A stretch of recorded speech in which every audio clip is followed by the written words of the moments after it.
When my parents chose my brother's game over my wedding, I felt an all too familiar sting of neglect. Little did they know, this decision would spark a family upheaval like no other. The fallout from their favoritism sent shockwaves through our community, leaving them with no choice but to face their actions. Ever since my younger brother Mike, 21, was born, my parents have fussed over him for everything. He was the center of their world, and I was left in the shadows. My mom especially seemed to forget I existed. Mike grew up spoiled and entitled, while I was neglected. I am 27 years old now, and my parents didn't spend a dime on my education. Recently, I discovered that my college fund had been used to buy Mike a new car and a house. The only person who ever stood up for me was my grandpa. Then I met Lucas. He made me feel loved and cherished in a way I had never experienced. When we decided to get married, I thought maybe this was the chance for my parents to show they cared. I invited them to a family dinner to break the news. Oh, honey, unfortunately, Mike has his game.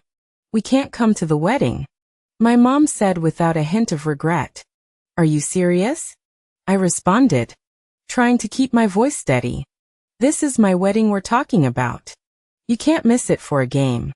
Emily, you know how important this game is for Mike, she replied, her tone dismissive. He's been working so hard for it. And what about me? I shot back, unable to hide my frustration. You missed all my ballet performances, my graduations, and now my wedding? When will I ever be a priority? My dad chimed in, clearly uncomfortable. Emily, we're really sorry, but you know how your brother is. He needs our support. I needed your support too, I exclaimed, feeling the sting of their favoritism all over again. But you were never there for me. Not once. I realized quickly that they wouldn't change their minds. Their favoritism didn't surprise me. They had always put Mike first. But it still hurt deeply. On my wedding day, it was my grandpa who gave me away. It was a beautiful ceremony. And for a moment, I felt like the most important person in the world. Lucas and I left for our honeymoon, deciding to go phone-free for this period. When we got back, we were ready to start living happily and peacefully in our home. However, as soon as I turned my phone on again, I was bombarded with notifications. Most of them were from my mom and Mike. Mike's texts were filled with vitriol. One read, "You are so selfish. How could you get married without us? You ruined everything." Another of his messages noted, "Why are you using our relatives to destroy our parents' names and mine online? So, what if we didn't come to your wedding? That does not mean you have to announce it to the whole world. Get over yourself." After making a few calls, I understood why my brother and parents were all riled up. Apparently, one of my paternal aunts had posted photos of the wedding on Facebook with a caption that was a clear dig at my parents.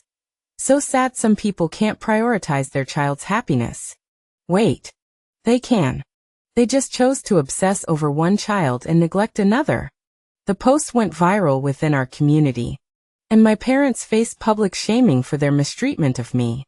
My grandpa, in his own righteous fury, had visited my parents and berated my father to the point of tears.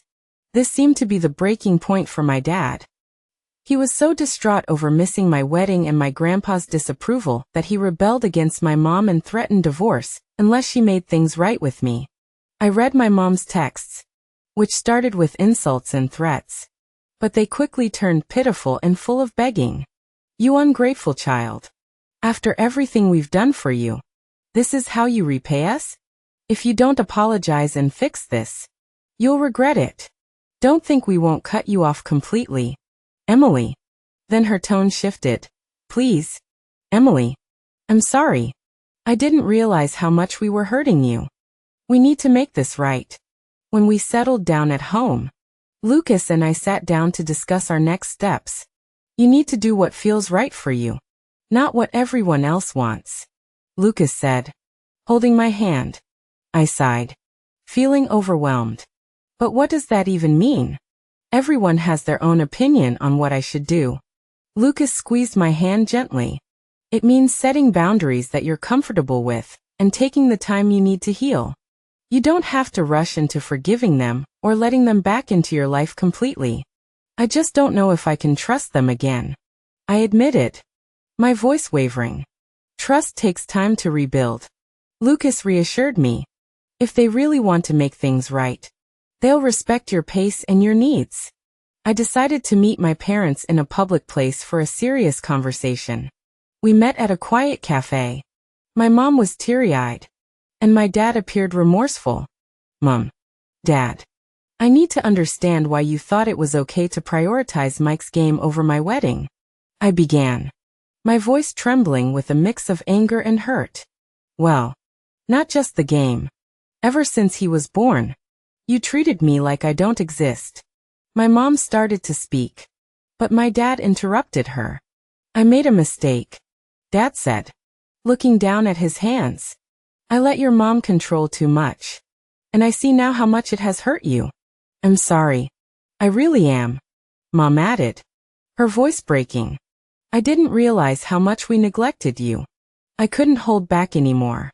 Didn't realize? You missed my recitals, my graduations, and every significant moment in my life. And now my wedding? How could you be so blind?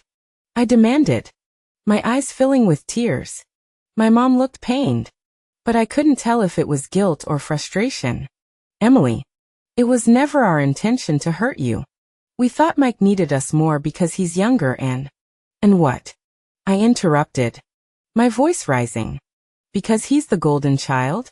You spent my college fund on his car and house. Do you have any idea how that made me feel? Like I was worthless and like I didn't matter. Dad finally spoke up, his voice firm. We were wrong. Emily, I was wrong. I should have stood up for you more. I see that now. But your mom no. Dad, stop making excuses for her.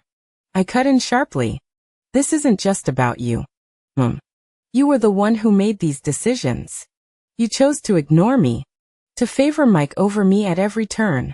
Mom's eyes filled with tears, and she reached out as if to touch my hand, but I pulled away.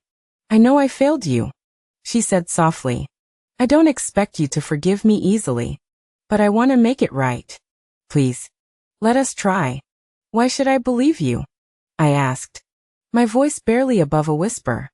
How do I know this isn't just another empty promise? Dad looked at me, his eyes sincere. We're willing to go to counseling, to prove to you that we can change. We want to be part of your life, Emily, but we know it has to be on your terms. I took a deep breath, trying to calm the storm of emotions inside me. Apologies are a start, but actions speak louder. If you want to be part of my life, you need to show it through your actions. No more favoritism. No more excuses. Mom nodded, tears streaming down her face. We will. We'll do whatever it takes to earn back your trust. I looked at both of them, feeling a mixture of hope and skepticism. I need time, I said finally. Time to see if you're really serious about changing. And I need boundaries. If I see any sign of the old behavior, I'm done. Dad nodded. That's fair. We just want a chance to prove ourselves to you. Mom reached out again.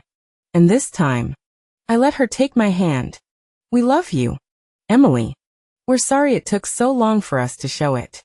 I squeezed her hand, not fully ready to forgive, but willing to see if they could change. We'll see, I said quietly. We'll see. Over the next few months, my parents tried to make amends. They attended family counseling and made an effort to be involved in my life without excluding Lucas. My dad stood up to my mom more, ensuring that they both treated Mike and me equally. Sometimes, it takes a harsh wake-up call for people to realize their mistakes. My parents are slowly earning my trust back, and I'm hopeful for the future. It's important to set boundaries and ensure that any reconciliation comes with genuine change, not just empty words.